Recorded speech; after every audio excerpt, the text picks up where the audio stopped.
সম্মানিত সুধীমণ্ডলী, আমরা সূরা আন-নাহল মৌমাছি এই সূরার 90 নম্বর আয়াত থেকে এখন আলোচনা শুরু করব ইনশাআল্লাহ।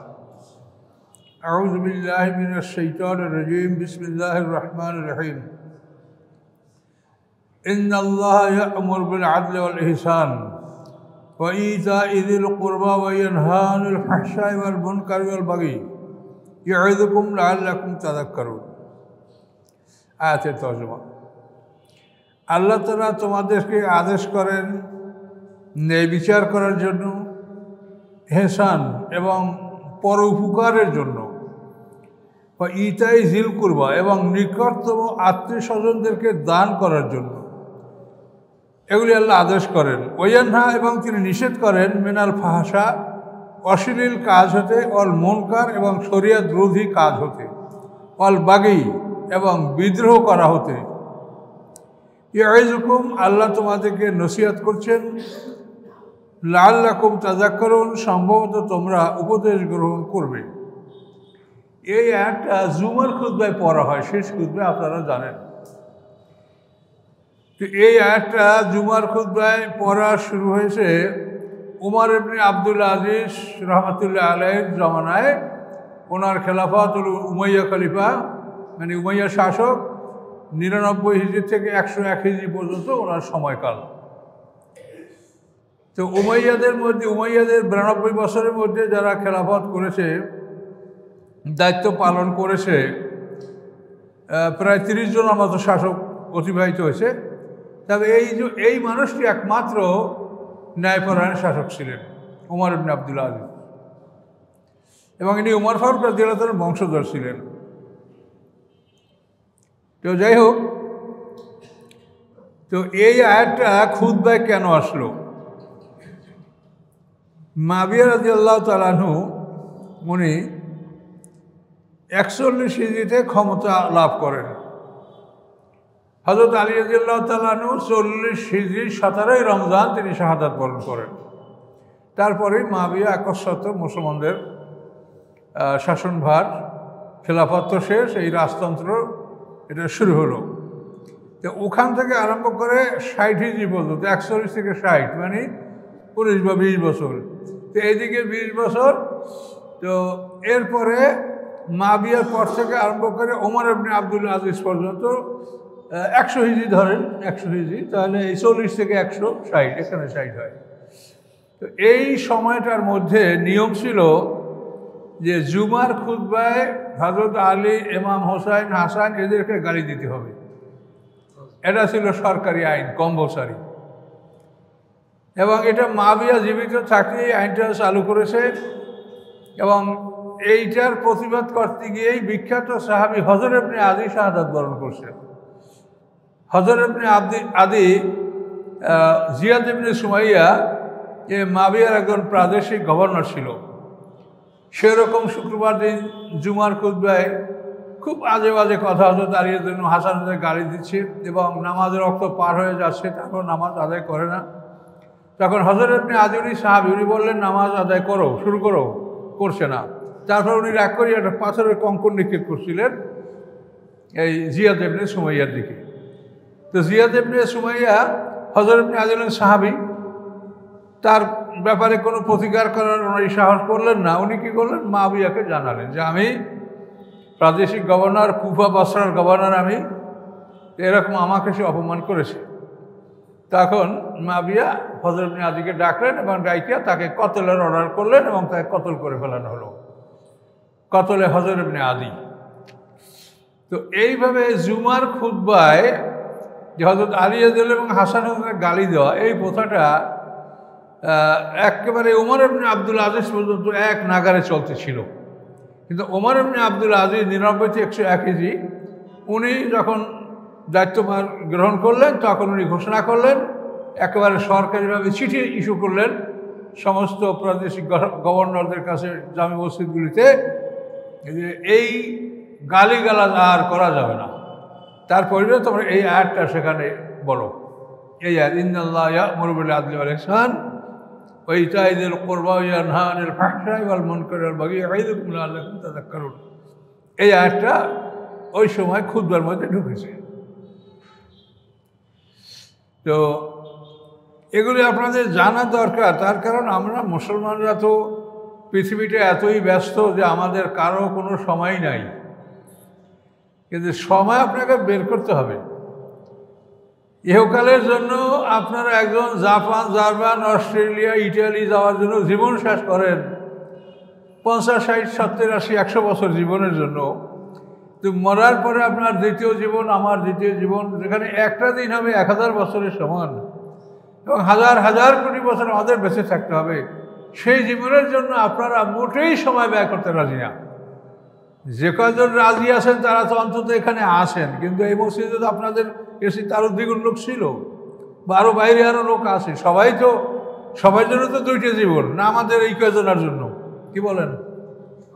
সবার জন্য 2টা জীবন। তাহলে সেই যে জীবন, যেটা সবচেয়ে লম্বা জীবন, সেই জীবনের জন্য আমরা কী করছি? এই জন্য এই বিষয়গুলো আপনাদের জানা দরকার যে ওমর ইবনে আব্দুল আজিজ খুতবার মধ্যে এই আয়াতটা ঢুকাই দিয়েছে। এরপরও খুতবার মধ্যে এখনও কোনো কোনো খুতবায় অনেক কথা আছে যেগুলি থাকা উচিত না। যেমন কোনো খুতবে আছে আর সুলতান জিল্লুল্লাহ, সুলতান হচ্ছে, বাদশাহ হচ্ছে আল্লাহ ছায়া। মান আহানা সুলতান আল্লাহ ফাকাত আহানাহুল্লাহ। বাদশাকে যদি কেউ অপমান করে, আল্লাহ তাকে অপমান করবে। এগুলো হয়তো কোনো কোনো খুতবে এখনও আছে, আগে ছিল, এখন একটা আল্লাহ মোলামা বলছে এগুলো বাদ, রাজার পক্ষে খুতবা দেওয়া। তো এই বিষয়গুলি খুবই মর্মান্তিক। সমাজের ওলামারা বলেন যে সাহাবীদের যারা সমালোচনা করে তারা হকমতে নাই, তারা বিপথে চলে গেছে। এই কথা বললে তারা এই মাবিয়া সম্বন্ধে যদি আমরা ইতিহাসটা বলি, বা যারা ইতিহাস বলেন বা যারা এটা লিখেছেন, তাদেরকে ওলামায়ে কেরাম বলে যারা সাহাবায়ে কেরামদের সমালোচনা করছে, এরা হকপন্থী নয়। তাহলে এখন মাবিয়া যে 60 বছর পর্যন্ত জুমার খুতবার মেম্বারে এটা করলো, তার কথা কি তারা একদিনও বলেছেন যে মাবিয়া সাহাবীদের সমালোচনা করছে? হযরত আলী রাদিয়াল্লাহু আনহু, হাসান ও সারিয়ার যে বড় সাহাবী কে আছে বলেন? যে আলী রাদিয়াল্লাহু আনহু 10 বছর বয়সে ইসলাম গ্রহণ করছেন এবং ওর থেকে মরণ পর্যন্ত, আল্লাহ রাসূলের ইন্তেকাল পর্যন্ত রাসূলের কাছে ছিলেন এই সাহাবী হযরত আলী। সাহাবীদের সমালোচনা, হযরত আলী রাদিয়াল্লাহু সমালোচনা করা, এটাকে সমালোচনা হলো না। মাবিয়ার ব্যাপারে যদি আমরা তো এমনি মাবিয়ার কথা আপনাদেরকে বলি না কখনো, যখন ইতিহাসটা আসছে আমি বলতে বাধ্য। আমি তো সত্যকে লুকাতে পারবো না, সত্যকে লুকাইলে তার উপর আল্লাহ লানত হয়, কোরআনে বলা আছে। তাহলে এখন আমাদের আলেম সমাজের এটা অবস্থা, আমি খুব দুঃখের সহিত বলতেছি। তারা কখনোই এটা বলে না যে মাবিয়া 60 বছর পর্যন্ত সাহাবীদেরকে গালি দিয়েছে। মাবিয়াকে আমরা বলি কেন? হযরত ইবনে আদিক হত্যা করছে, তারপর ইয়াজিদকে সে যেভাবে গদিনসীন করছে, এটা আমার কারবালার ইতিহাস, এটা শুনলে দেখবেন অত্যন্ত মর্মান্তিক, অত্যন্ত জঘন্য অপরাধ। মদিনার মসজিদে বসে সে মিথ্যাচার করেছে।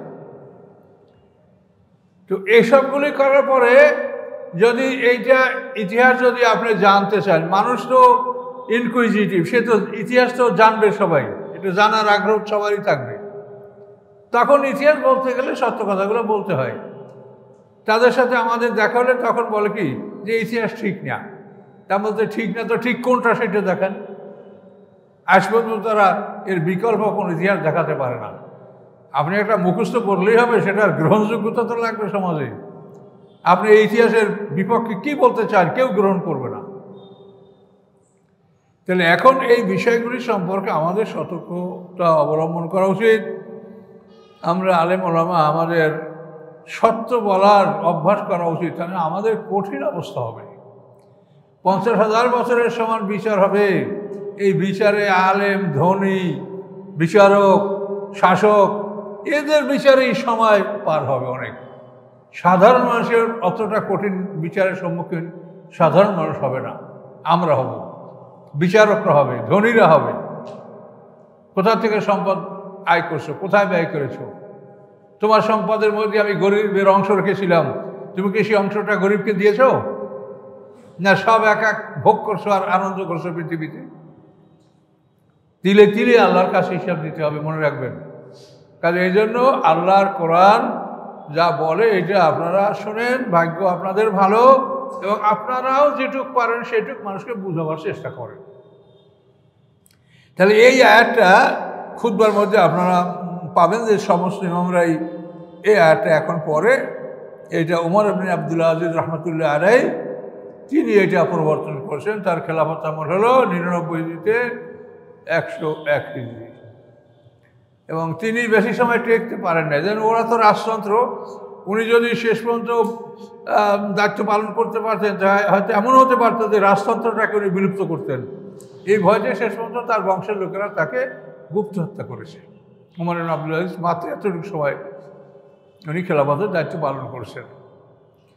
এখন যাই হোক, নাই তো তারা কেউ, গেছে উমাইয়া, তারপর আব্বাসিয়া 524 গেছে তারা, এরপর আছে অটোমান সাম্রাজ্য 620 বছর পরে গেছে তারা, কেউ তো থাকে নাই, আমরাও তো থাকবো না। তাহলে আমরা কেন মিথ্যার আশ্রয় নিচ্ছি দুনিয়ার স্বার্থের জন্য? পৃথিবীটা এখন রাজতন্ত্র, আর রাজতন্ত্রবাদীদের কাছেই পৃথিবীর সব সম্পদ। কাজেই তাদের পক্ষে কথা বললে আর কেউ গরিব থাকবে না। তো এই জন্য আমাদের আজকে সমাজের অবস্থা যে আপনারা কোনো সত্য কথা শুনবেন এর কোনো স্কোপই নাই। রাজতন্ত্রবাদীরা আমাদের মতো মৌলী সাহেবদেরকে সব কিনে ফেলেছে। কিছু আছে কিন্তু তারা তো মেজরিটি না। তো যাই হোক, আমাদের কথা আমরা বলছি, আপনারাও মানুষকে বলার চেষ্টা করেন যে আয়াতের অর্থটাই যে এই আয়াত উমর ইবনে আব্দুল আজিজ রহমতুল্লাহ খুতবায় সংযোগ করেছেন। এবং আপনারা জানেন যে ওলীদ ইবনে মুগীরা ইসলাম গ্রহণ করে আবার মোরতাদ হয়ে গেছে। ওলীদ ইবনে মুগীরাও ঠিক এই আয়াতটা শুনেছিল আল্লাহ রাসূলের কাছে। এই আয়াতটা শুনে যাওয়ার পরে ওলীদ ইবনে মুগীরা কাফেরদের বড় নেতা, আরবের সবচেয়ে বড় ধনী ব্যক্তি, সে তার জাতির কাছে গিয়া বলছিল যে আজকে আমি এমন কিছু কথা শুনেছি যে আমার জীবনে আমি এরকম সুন্দর কথা আর কোনোদিন শুনি নেই। সবাই বলে কার কাছে শুনছেন? শুনছি মুহাম্মদ সাল্লাল্লাহু আলাইহি ওয়াসাল্লামের কাছে। তখনই ওদের মাথা খারাপ যে এলো সবচেয়ে বড় নেতা ওলীদ ইবনে মুগীরা। আবু জাহেল ওলীদ এক বংশের লোক, এরা আবদেদার বংশের লোক। খালিদ ইবনে ওলীদ, ওলীদ ইবনে মুগীরা, আবু জাহেল এরা এক বংশের লোক। তো তখন ওরা যে আবু জাহেলকে বললো যে এই অবস্থা তো খারাপ, ওলীদ ইবনে মুগীরা মুহাম্মদ সাল্লাল্লাহু আলাইহি ওয়াসাল্লামের পক্ষে কথা বলছে। তখন আবু জাহেল বলে ঠিক আছে, বিষয়টা আমি দেখব। তো আবু জাহেল ওলীদ ইবনে মুগীরার বাড়িতে গিয়ে খুব বিষণ্ণ অবস্থায়, মেলানকোলিক, দুঃখিত বিষণ্ণ অবস্থায় বসে চাদর মুড়ে দিয়া। ওলীদ বলে এই ভাতিজা কি হয়েছে, তুই এত দুঃখিত কেন? হ্যাঁ চাচা আর কি হবে, আমরা সবাই আপনার খেদমতে আছি, কিন্তু শুনতে পারলাম যে আপনি মুহাম্মদ সাল্লাল্লাহু আলাইহি ওয়াসাল্লামের বাড়িতে গেছিলেন, তার বাড়ি খানা দানা খেয়েছেন, কিছু টাকা পয়সাও গ্রহণ করেছেন, এটা করে আপনি তার পক্ষে কথা বলতেছেন। শুনে ওলীদ খেপে গেছে, এই বেটা তোরা জানিস যে আমি আরবের শ্রেষ্ঠ ধনী, মুহাম্মদ আমার কী খাওয়াবে? ওর লোকেরা পেট ভরে খানা খেতে পারে না, আমি আবার শ্রেষ্ঠ ধনী, আমি তার থেকে কী নেব? তাছাড়া তা যদি না নিয়ে থাকেন তা আপনি তার পক্ষে কথা বলেন কেন? প্রশ্ন করলো যে আপনি যদি কিছু না করে থাকেন, তার তা খান নাই নেন নাই, তারপর কথা বললেন কেন? তখন ওলীদ বলে যে তোরা আমার কথা শোন, জবাব দে। তোরা মুহাম্মদ সাল্লাল্লাহু আলাইহি ওয়াসাল্লামকে পাগল বলতো, পাগলে যা করে এটা কি মুহাম্মদ সাল্লাল্লাহু আলাইহি ওয়াসাল্লাম কোনোদিন করেছে? তোরা দেখেছ? ওরা জবাব দিল আল্লাহুম্মা লা, হে আল্লাহ না, পাগলে যা করে এটা মুহাম্মদ সাল্লাল্লাহু আলাইহি ওয়াসাল্লাম কোনোদিন করেনি। তাহলে তোমরা মুহাম্মদ সাল্লাল্লাহু আলাইহি ওয়াসাল্লামকে জাদুকর বলো, তো জাদু করে যা করে তা কি মুহাম্মদ সাল্লাল্লাহু আলাইহি ওয়াসাল্লাম কোনোদিন করেছে? উপস্থিত জনতা জবাব দিল আল্লাহুম্মা লা, না তাও করে নাই।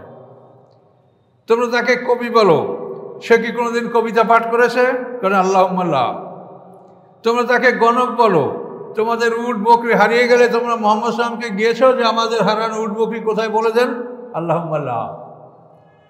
সবাই ওর কথায় মুহাম্মদ সাল্লাল্লাহু আলাইহি ওয়াসাল্লামের কোনো দোষ প্রমাণ করতে পারলো না। তখন ওলীদ বলে যে তোমরাই তো বলো যে এই লোকটা মিথ্যা বলে না, এই লোকটা বলছে দোজখে 19 জন ফেরেশতা আছে, আমাকে মারবে ফেরেশতারা, কাজে আমি তো এই জন্য ভয়তে তার পক্ষে কথা বলছি। তখন আবু জাহেল বলে যে আপনার মায়ের পিঠ যা হয় এটা আমরা ভাগ করে নেব, আপনাকে মারতে দিব না, ফেরেশতা আসলে বলবো আমরা যে ওনাকে মারবে না, উনি আমাদের নেতা, ওনার মারপিট আমাদের দাও। এইটা যখন আবু জাহেল বললো যে এটা আমরা করে নেব, তো ওলিদ বলল যে পারবি তো তোরা? হ্যাঁ পারবো। তা আমাদের কিছু টাকা পয়সা দিবি? বলে হ্যাঁ তা দিব। টাকা পয়সার বিনিময়ে চুক্তি হলো ওলিদের মারপিট শাস্তি আবু জাহেল এবং তার সাথীরা নিয়ে নেবে। এটা সম্পর্কে কোরআন আয়াত নাযিল হয়েছে। এই স্বার্থে ওলিদ আর ইসলাম গ্রহণ করলো না, ইসলামে থাকলো না, গ্রহণ করছিল থাকলো না। আবার ওয়াইতাল্লাযী তাওয়াল্লা ওয়া আতা কালিলান ওয়া আকদা, আল্লাহ বলেন আপনি কি দেখেছেন তাকে যে দিন থেকে ফিরে গেল? ওয়া আতা কালিলান ওয়া আকদা, তাদেরকে কিছু সম্পদ দান করলো পরে আবার বন্ধ করে দিল। এর সামনে আয়াত আছে যে সে কি জানে লাম ইউনাব্বা বিমা ফি সুহবি মূসা ওয়া ইব্রাহিম আল্লাযী ওয়াফা আল্লা তাজিরু ওয়াজিরাতুন ওয়িজরা উখরা। মুসা আলাইহিস সালামের কিতাবে ইব্রাহিম আলাইহিস সালামের সহিবায় কি আছে তা কি জানে না? সেখানে বলা আছে যে কোনো বহনকারী অপরের বোঝা বহন করতে পারবে না, যার পাপের বোঝা তাকেই বহন করতে হবে। আর ওরা বলছে তোমার পিটান আমরা নিয়ে নেবো, আর ওরা নিতে পারবে তোমার পিটান। এ কিন্তু এখানে আরো অনেক কাহিনী আছে, আমি সেদিকে যাবো না। এখানে এই আয়াতটাই কিন্তু ওলীদ ইবনে মুগীরা আকৃষ্ট হয়েছিল ইসলামের দিকে। কত সুন্দর কথা। আল্লাহ তাআলা কি বলছেন? ইন্নাল্লাহা ইয়া'মুরু বিল আদলি ওয়াল ইহসান, আল্লাহ আদেশ করছেন তোমাদেরকে ন্যায় বিচার এবং পরোপকার করার জন্য, ইতাই জিল করবা এবং নিকটতম আত্মীয়স্বজনদের দান করার জন্য, ওয়ায়ানহা আনিল ফাহশা, তিনি নিষেধ করেন ফাহশা অশ্লীল কাজ থেকে, অল মুনকার শরীয়ত বিরোধী কার্যকলাপ থেকে, অল বাগী এবং বিদ্রোহ করা থেকে, ইয়াইযুকুম, আল্লাহ তোমাদেরকে নসিহত করছেন, লাআল্লাকুম তাযাক্কারুন, যাতে তোমরা উপদেশ গ্রহণ করতে পারো। ওয়াফু বিআহদিল্লাযী আহাদতুম, পূরণ করো তোমরা আল্লাহর প্রতিশ্রুতি, যখন তোমরা আল্লাহর কাছে কোনো প্রতিশ্রুতি দাও। ওয়ালা তানকুসুল আইমানা বা'দা তাওকীদিহা, এবং তোমরা কখনোই ভঙ্গ করবে না প্রতিশ্রুতি বা'দা তাওকীদিহা, ওই প্রতিশ্রুতি মজবুত করার পরে, দৃঢ়ভাবে তোমরা প্রতিশ্রুতি নেওয়ার পরে প্রতিশ্রুতি ভঙ্গ করবে না। ওয়াকাদ জাআলতুমুল্লাহ আলাইকুম কাফিলা, অথচ তোমরা করেছো আল্লাহকে তোমাদের উপরে জামিন জিম্মাদার। ইন্নাল্লাহা ইয়া'লামু মা তাফআলুন, আল্লাহ জানেন যা তোমরা করো। আরব দেশের লোকেরা তারা সবসময় বিভিন্ন দলের সাথে তারা কঠিনভাবে বন্ধুত্ব চুক্তি করত। তো এই বন্ধুত্ব চুক্তিগুলি আল্লাহর নাম নিয়েই তারা করত। আল্লাহ বলছেন এই সমস্ত কারোর সাথে কোনো চুক্তি করলে এই চুক্তি তোমরা ভঙ্গ করবে না, এটা আল্লাহ এখানে আদেশ দিচ্ছেন। ইন্নাল্লাহা ইয়া'লামু মা তাফআলুন, আল্লাহ জানেন যা তোমরা করো। ওয়ালা তাকুনু কাল্লাতী নাকাযাত গাযলাহা, তোমরা হবে না ওই নারীর মতো যে ছিঁড়ে ফেললো তার পাকানো সুতা, বা'দা কুওয়াতিন আনকাসা, শক্ত করে পাকানোর পরে। আরবের এক মহিলা ছিল, সে তার কর্মচারীদের আবার সুতাগুলি পাকানো হয়ে গেলে তারপর আবার উল্টো ফেলে খুলে সেগুলো ছিঁড়ে ফেলাই। তা আল্লাহ বলছেন যে তোমরা ওই মহিলার মতো হয়েও না। তাত্তাখিযুনা আইমানাকুম দাখালাম বাইনাকুম, তোমরা কি গ্রহণ করবে তোমাদের শপথগুলি আপোষে প্রবঞ্চনা করার জন্য? আমার নাম নিয়ে তোমরা শপথ করবে, অথচ শপথ ভঙ্গ করে তোমরা প্রবঞ্চনা করবে। আল্লাহ বলছে এটা তোমরা করো না। কেন? আন তাকুনা উম্মাতুন হিয়া আরবা মিন উম্মাত, এই জন্য যে একটা দল অন্য দলের চাইতে শক্তিশালী। ইন্নামা ইয়াবলুকুমুল্লাহু বিহি, নিশ্চয়ই আল্লাহ তাআলা এর মাধ্যমে তোমাদেরকে পরীক্ষা করেন। আলা ইউবায়্যিনু লাকুম, এবং তিনি বর্ণনা করবেন তোমাদের জন্য, ইয়ামাল কিয়ামাতে, কিয়ামতের দিন, মা কুনতুম ফিহি তাখতালিফুন, যার মধ্যে তোমরা মতভেদ করতেছিলে। এই আন তাকুনা উম্মাতুন হিয়া আরবা, এখানের অর্থটা হলো যে একটা দলের সাথে বন্ধুত্ব সে করেছে, বন্ধুত্ব করার পরে দেখি কি যে আর একটা সম্প্রদায় সেখানে আসছে, এরা তো যাযাবর জাতি, কোন দিক থেকে কে আসে। এখন ওই যাদের সাথে সে বন্ধুত্বের চুক্তিতে আবদ্ধ হয়েছে তার সাথে আরবা মানে তার সাথে শক্তিশালী, উঁচু, রেবা, সুদ, এই শব্দটাই কিন্তু মূল শব্দ। যে তুমি যার সাথে সন্ধিতে আবদ্ধ আসো তার সাথে একটা শক্তিশালী দল তুমি পেলে, এটা আরবা। এই পাইয়া তুমি কি করলা? ওই যে ছোট দল থেকে তুমি হটে গিয়া তাদের সাথে প্রতিশ্রুতি ভঙ্গ করে তুমি বড় দলের সাথে প্রতিশ্রুতি তুমি দিলে, তাদের সাথে বন্ধুত্বে আবদ্ধ হলে আল্লাহ এই সমস্ত কাজ করতে মানা করছে যে না, তা করো না। তুমি যার সাথে বন্ধুত্ব করেছো, যতদিন মেয়াদে তুমি বন্ধুত্ব করেছো সেই মেয়াদ তুমি পূর্ণ করো, এটা আল্লাহ এখানে আদেশ করেছেন। ওয়ালাউ শাআ আল্লাহু লাজআলাকুম উম্মাতান ওয়াহিদা, আল্লাহ যদি ইচ্ছা করেন যে তোমাদেরকে একই দলভুক্ত করতে পারেন, কিন্তু ওয়ালাকিন ইউদিল্লু মাইয়াশা, তিনি যাকে ইচ্ছে তাকে বিপদগামী করেন, ওয়াহদি মাইয়াশা, যাকে ইচ্ছে তিনি পথ প্রদর্শন করেন। ওয়ালা তুসআলুনা আম্মা কুনতুম তা'মালুন, এবং অবশ্যই তোমরা জিজ্ঞাসিত হবে ওই সব কিছুর বিষয়ে যা তোমরা আমল করো। আল্লাহ আমাদের জন্য পথ দেখিয়ে দিয়েছে। এখন যে সৎপথ গ্রহণ করবে আল্লাহ তাআলা তাকে সৎপথে চলার তৌফিক দিবে, যে সৎপথ বর্জন করবে আল্লাহ জোর করে তাকে হেদায়েত দেবে না।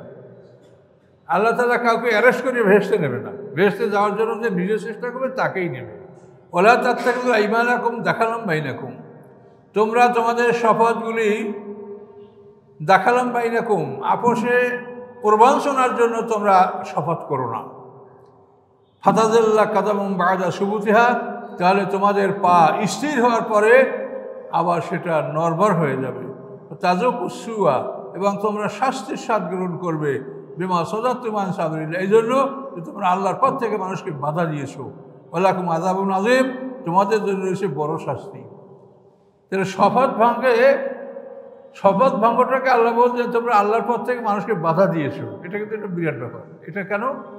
এটা হচ্ছে যে মুসলমানরা কোনো দলের সাথে চুক্তি করার পর তার সাথে কোনো শক্তিশালী দল পেয়ে যদি মুসলমানরা ওই ক্ষুদ্র দলের শপথ তার সাথে সন্ধি এটা ভঙ্গ করে শক্তিশালী দলের কাছে যায়, তাহলে মুশরিকরা মনে করবে যে আমাদের বাপদাদা ধর্ম ভালো, আমাদের মধ্যে সন্ধি ভঙ্গ করার সুযোগ নাই, আর মুসলমানরা সন্ধি ভঙ্গ করছে। তো এই দৃশ্যটা দেখলে মুশরিকরা ঈমান আনা থেকে বিরত থাকবে। এই থেকে বলা হয়েছে আনসাদু সাবিলিল্লাহ, যে তোমরা আল্লাহর রাস্তা থেকে বাধা দিও না। বিরাট কথা, কিন্তু যে তোমরা যদি সন্ধি ভঙ্গ করো তো মুশরিকরা মনে করবে যে আমাদের বাপদাদার ধর্ম মুসলমানদের ধর্মের সাথে ভালো, আমাদের ধর্মের সন্ধি ভঙ্গের কোনো অনুমতি নাই, আর মুসলমানরা সন্ধি ভঙ্গ করছে। বিমা সাদাতুম আন সাবিলিল্লাহ ওয়ালাকুম আযাবুন আযীম, তাহলে এই জন্য তোমাদের বড় শাস্তি হবে। ওয়ালা তাশতারু বিআহদিল্লাহ সামানান কালিলা, বিক্রি করবে না আল্লাহর প্রতিশ্রুতিগুলি নিকৃষ্ট মূল্যে। দুনিয়ার যাই আছে দুনিয়া এগুলি সবই নিকৃষ্ট মূল্যে তোমরা আল্লাহর প্রতিশ্রুতি ভঙ্গ করবে না। ইন্নামা ইনদাল্লাহি হুয়া খায়রুল লাকুম, নিশ্চয়ই আল্লাহর কাছে যা আছে তা তোমাদের জন্য অতি উত্তম। ইন কুনতুম তা'লামুন, যদি তোমরা জানতে। দুনিয়ায় যাই আছে যত সম্পদ দেখো এটা কিচ্ছু না, সমানানকারীরা। মা ইনদাকুম ইয়ানফাদু, তোমাদের কাছে যা আসে তা শেষ হয়ে যাবে। ওমা ইনদাল্লাহি বাক, কিন্তু আল্লাহর কাছে যা আসে তা অবশিষ্ট থাকবে। আল্লাহ সব কিছু দান করলেও কিছু কমে না। আল্লাহ তার সমস্ত নেয়ামত বিতরণ করে দিলেও কিছু কমবে না, পুরোই থাকবে। আমাদের কাছে যা আসে এটা আমরা ব্যয় করলে শেষ হয়ে যাবে, কিন্তু আল্লাহর নিয়ামত কখনো শেষ হবে না। এটা বিরাট ব্যাপার। আমরা অনেক হাদিস পাই যে আল্লাহর নিয়ামত আল্লাহ 100 ভাগ করে 99 ভাগ নিজের কাছে রাখছেন, 1 ভাগ আমাদের কাছে দেশে আমাদের জন্য, মানে সৃষ্টিগুলোর জন্য দেশের যার ঘোড়া তার বাচ্চাকে রক্ষা করে, প্রত্যেকটা প্রাণী তার বাচ্চাকে রক্ষা করে, এই 1 ভাগ মানে মমতার জন্য। তাহলে এখানেও এই কথাটা হয় না, যেহেতু আল্লাহর নেয়ামত ভাগ করিয়ে 1 ভাগ দিলে 99 ভাগ তার আছে, এটা না। আল্লাহ দেওয়ার পরে আল্লাহর কাছে 100 ভাগে 100 ভাগই আছে, 99 ভাগ আছে এটা বলতে পারেন না। এই আয়াতের খেলা হয়ে যায় যে কোরআনকে বোঝা বড় কঠিন কাজ। যে আল্লাহ বলছেন আমি দান করলে ফুরায় না, কমে না, তা আপনি 1 ভাগ যদি কমা, যে আল্লাহর 100 ভাগ 1 ভাগ কমেছে, সেটা হলো কমবে না। মাইন্দাকুম ইয়ানফাদু, যা তোমাদের কাছে আসে ফুরিয়ে যাবে। অমাইন্দাল্লাহ বাক, এবং যা আল্লাহর কাছে তা অবশিষ্ট থাকবে। ওয়ালা নাজিয়ান্নাল্লাযিনা সাবারু আজরাহুম, অবশ্যই আমি পুরস্কার দেব তাদেরকে যারা ধৈর্য ধারণ করেছে। আজরাহুম, তাদের পাওনা, তাদের পুরস্কার। বেহাসানে মা কানু আমালুন, উত্তম রূপে যা তারা করেছে তার সাথে উত্তম আমি বিনিময় তাদেরকে দিব।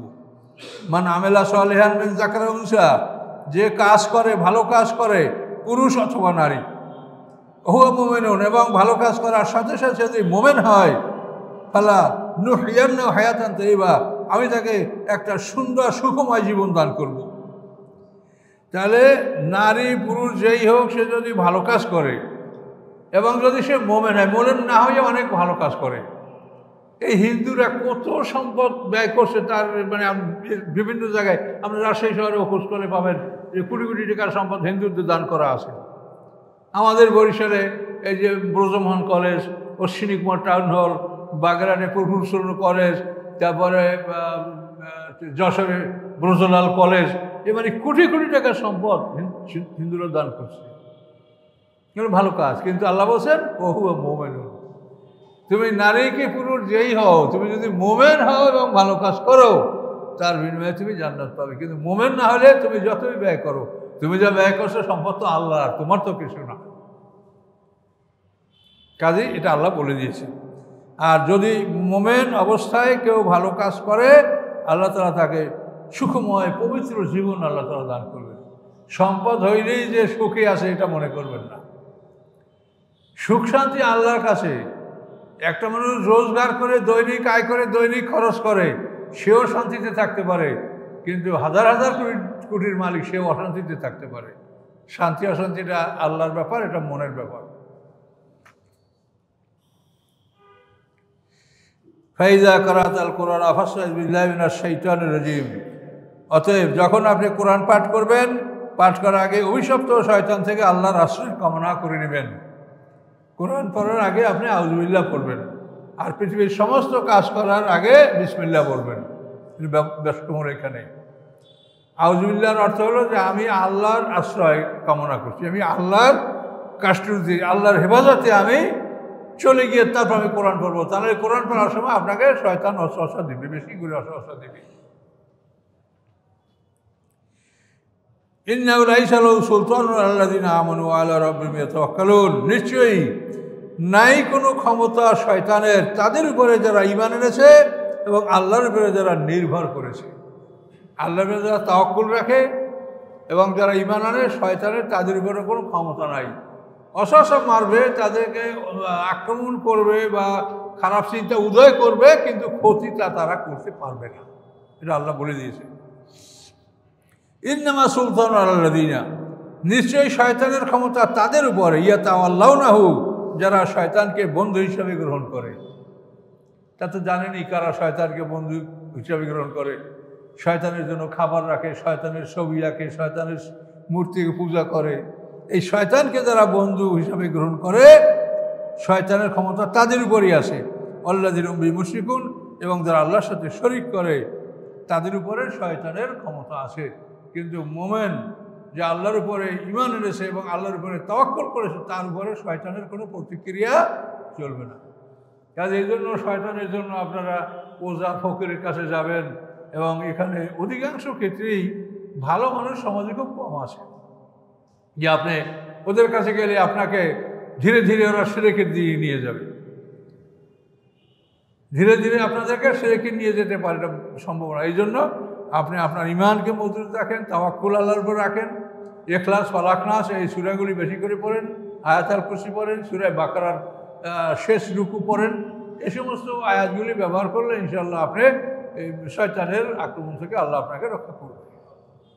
এগুলি আপনারা করবেন। তো এই রুকুর পরে আর যাব না, আমি একটু অন্য কথা বলার চিন্তা করছি। কষ্ট হবে না তো আপনাদের? আমি আজকে সকালবেলা মোবাইলটা অন করার পরপরই দেখি কয়েকজন আলেম একটা বিষয় নিয়ে তর্কে লিপ্ত আছে। তো আমি কারোর সাথে তর্কে লিপ্ত হওয়া আমি পছন্দ করি না, কিন্তু বিষয়টা যদি কোরআনে থাকে তাহলে সেটা আমার বলার একটা আগ্রহ সৃষ্টি হয়, যে বিষয়টা কোরআনে আছে, সেই জন্য কোরআনে কি আছে সেটা আমি বলার চেষ্টা করব। বিষয়টা হলো, ওনারা বলছেন যে মুহাম্মদ সাল্লামকে যারা বিশ্বনবী বলে তারা তাকে খাটো করে। মুহাম্মদ সাল্লামকে বলতে হবে মহাবিশ্বের নবী। তার কারণ কোরআন পাকে যে আয়াত আছে সেখানে বলা হয়েছে ওমা আরসালনাকা ইল্লা রাহমাতাল লিল আলামিন। এই আয়াতটা 3-4 জন আলেমী একটা আয়াতেই পড়ে তারা কথাগুলি বলল যে আল্লাহ বলছেন আপনাকে আমি সমস্ত সৃষ্টিকুলের জন্য রহমত হিসেবে আমি প্রেরণ করেছি। এটা আল্লাহ রাহমাতুল আলামিন বলছে। আলাম মানে জগৎ, আর আলামিন মানে বহু জগৎ, সমস্ত জগৎ, তাহলে মহাবিশ্ব। তাহলে মুহাম্মদ সাল্লামকে যদি আপনি বিশ্বনবী বলেন, তাকে হেয় করা হয়, তাকে বলতে হবে তিনি মহাবিশ্বের নবী। এই কথাটা আমরা যে কয়জনে বলছেন সব কয়জনেই খুব জোর দিয়ে এই কথাটা বলেছেন। তো এখানে কোরআন কি বলে সেটা আপনাদেরকে বলবো। কোরআন বলে যে বিশ্ব বা মহাবিশ্ব, এদের মধ্যে শুধু জিন ইনসানের নবী রসুলের প্রয়োজন, আর কোনো সৃষ্টির নবী রসুলদের কোনো প্রয়োজন নেই। এটা আপনি কোরআন থেকে দেখতে পাবেন। বিশ্ব বলতে মানে মানব, দানব, জিন, আকাশ, পৃথিবী, চন্দ্র, সূর্য, নদী, এসব মিলেই তো বিশ্ব। এই বিশ্বের মধ্যে শুধু দুটা জাতি, মানব এবং জিন, এই দুইটা জাতির জন্য নবী রসুলের প্রয়োজন আছে। অন্য যত সৃষ্টি, এদের নবী রসুলের কোনো প্রয়োজন নাই। কি কথাটা বুঝতে পারলেন? এখন কোরআন থেকে বলেন নাই কেন প্রয়োজন নাই। হলো দেখেন, ফেরাউনের কাছে যখন মুসা আলাইহিস সালাম গেলেন, দাওয়াত দিলেন, তো ফেরাউন বলে মা আলিমতুল্লাকুম ইলাহান গায়রি, আমি ছাড়া তোমাদের কোনো ইলাহা আছে এটা তো আমার জানা নাই। তখন ফেরাউন আরো বলল ফামার রব্বুকুম ইয়া মূসা, সূরা তাহার 49 নম্বর। এই মূসা, তোমরা দুজন আসছো আমার কাছে, তোমাদের রব কি? ফামা রব্বুকুমা, তোমাদের রব কি বলো। তো মূসা আলাইহিস সালাম জবাব দিলেন রব্বুনা আল্লাযী আতা কুল্লা শাইইন খালকাহু সুম্মা হাদা। মূসা আলাইহিস সালাম বলেন রব্বুনা আল্লাযী, আমাদের রব হলেন তিনি, খালাকা কুল্লা শাইইন সুম্মা হাদা, তিনি সব কিছু সৃষ্টি করেছেন, সাথে সাথে তাদেরকে হেদায়েত দান করেছেন। এখন যাদেরকে সৃষ্টি করে আল্লাহ হেদায়েত দিয়ে দিয়েছেন নিজেই, তাদের জন্য কি রসুল লাগবে? কি কথাটা বোঝেন? সৃষ্টি করেই সাথে সাথে হেদায়েত দিয়েছেন। গরু কি কাজের জন্য বানায়, গরুকে বলে দিয়েছেন। গাধা কোন কাজ করবে, ঘোড়া কি করবে, চন্দ্র সূর্য কিভাবে উদয় অস্ত যাবে, এগুলি সৃষ্টি করার সাথে সাথে আল্লাহ তাদেরকে বলে দিয়েছেন, এবং সেই অনুযায়ী তারা এই কাজগুলি করছে, পালন করছে। কাজে এদের জন্য কোনো নবী রসুল লাগে না। তাহলে বিশ্ব নবী, তাহলে বিশ্বে যত কিছু আছে এদের জন্য কোনো নবী রসুলের প্রয়োজন নাই। নবী রসুল প্রয়োজন হলো দুইটা জাতির জন্য, একটা হলো জিন আর একটা হলো ইনসান। কাজী এদেরকে আল্লাহ তাআলা হেদায়েত দান করে না, এদেরকে হেদায়েত দেখিয়ে দিয়েছেন, এই ভালো এই মন্দ, এখন তুমি ইচ্ছা করে কোনটা গ্রহণ করবে করো। এই জন্য এই দুইটা জাতির জন্য লাগে রাসূল, অন্য কোনো জাতির জন্য রাসূল প্রয়োজন নাই। কি বুঝলেন কি না? যেহেতু আল্লাহ তাদেরকে সৃষ্টি করার সাথে সাথে হেদায়েত দান করেছেন যে এই কাজ তোমাকে করতে হবে, সেই কাজই তারা করছে। নদী, সমুদ্র, পাহাড়, পর্বত, চন্দ্র, সূর্য, গ্রহ, নক্ষত্র, আপনি যা কিছু বলেন, ওদেরকে আল্লাহ যা বলে দিয়েছেন ওই আল্লাহর হুকুম মতো ওরা কাজগুলি করেই যাচ্ছে। তাদের জন্য কোনো নবী রসুলের প্রয়োজন নাই। নবী রসুল প্রয়োজন হলো মানুষের জন্য। এই জন্য আল্লাহ বলছেন সূরা সাবার 28 নম্বর, ওমা আরসালনাকা ইল্লা কাফাতাল লিন-নাস, যে আমি সমগ্র মানব জাতির জন্য আপনাকে রাসূল হিসেবে পাঠিয়েছি। এটা পরিষ্কার আল্লাহ বলে, আপনাকে আমি কাফাতাল লিন-নাস, সমগ্র মানুষের জন্য, অর্থাৎ আপনার থেকে আরম্ভ করে কিয়ামত পর্যন্ত এখন যত মানুষ পৃথিবীতে আসবে, এই আপনার পরে আর কোনো রসুল আসবে না, কাজে সবার রসুল আপনি। এই কাফাতাল লিন-নাসের কথা কিন্তু এটি, যে এখন থেকে কিয়ামত পর্যন্ত পৃথিবীতে যত মানুষ এখন আসবে, এদের জন্য কোনো নতুন রসুল আসবে না, আপনিই রসুল। এই জন্য বলা হয়েছে ওমা আরসালনাকা ইল্লা কাফাতাল লিন-নাস, আপনি সমস্ত মানুষের জন্য আপনি রাসূল। তাহলে রাসূল লাগবে মানুষের এবং রাসূল লাগবে জিন জাতির। কেন? জিন জাতিকে আল্লাহ ইবাদতের জন্য বানাইছে, ওমা খালাকতুল জিন্না ওয়াল ইনসা ইল্লা লিয়াবুদুন। এখন যাদেরকে ইবাদতের জন্য সৃষ্টি করা হয়, তাদেরকে ইবাদত করার আইন কানুনও পৃথিবীতে পাঠানো হয়। এক একটা যুগের জন্য এক একটা কিতাব। এখন জিনেদের কিতাব তো বহু আগে সেটা স্থগিত হয়ে গেছে। এখনও যে জিনিরা বেঁচে আছে, তারা এখন বর্তমান পৃথিবীর বিধান হলো কোরআন, তারা কোরআন মেনে চলবে, জিনেরা বাধ্য, এবং চলেছে। সূরা জিন আছে না কোরআনে, যে জিনেরা ইসলাম গ্রহণ করছে। তাহলে এই জিনেরা যেহেতু তাদের জন্য ইবাদত করা ফরজ, কাজেই তারা ইবাদত করবে এখন পৃথিবীতে যে আসমানি কিতাব এটা তাকে মানতে, তাদের আগের কিতাব তো রহিত। তাহলে এখন জিনেরা যখন কোরআন মানবে, আল্লাহর ইবাদত করবে, তো কোরআন মানতে গেলে সাথে সাথে তাদেরকে রাসূল মানতে হবে। তাহলে রাসূল আমাদের মানুষ এবং জিন জাতির জন্য নবী, এটা প্রমাণিত। কাজেই রাসূলকে বিশ্বনবী বা মহাবিশ্ব নবী এটা বলার কোনো যৌক্তিকতা নাই। রাসূল আল্লাহ যা বলছে আপনি তাই বলেন, কিন্তু আল্লাহ কি বলছে সেটা আপনারা চিন্তা করতে পারেন না, তার কারণ কোরআন নিয়ে গবেষণা নাই।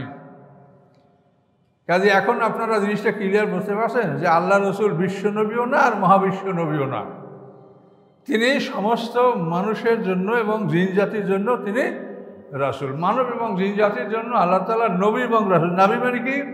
সংবাদ বাহক, আর রাসূল মানে কি? পত্রবাহক। যে নবীদের কাছে লিখিত কেতাব আসে নাই, তারা হলো ওহী আছে, সংবাদ। এই জন্য নবী মানেই সংবাদ বাহক। সূরা নাবা আছে না, নাবা মানে কি? খবর। তো ওর থেকে নবী। তাহলে আল্লাহ তাআলা মানুষের জন্য সংবাদ বাহক এবং পত্রবাহক, এ হলো পত্র, কিতাব, চিঠি। এই নিয়ে আল্লাহ তাআলা মানুষের জন্য নবী এবং রসুল পাঠিয়েছেন। তাহলে নবী হলো মানুষ এবং জিন জাতির জন্য, সারা বিশ্বের জন্য নবী না, আর মহাবিশ্বের জন্য নবী রসুল না। কাজে এগুলো কোরআনে যা আছে আপনারা সেই কথা বলেন, কিন্তু কোরআন গবেষণা করবেন না, স্টাডি করবেন না, ওই শোনা কথার উপরই সবাই চলছেন, তাতে তো আসলে সত্য প্রকাশ পায় না। এই জন্য আমি এই কথাটা বললাম আপনাদের কাছে। আসসালামু আলাইকুম।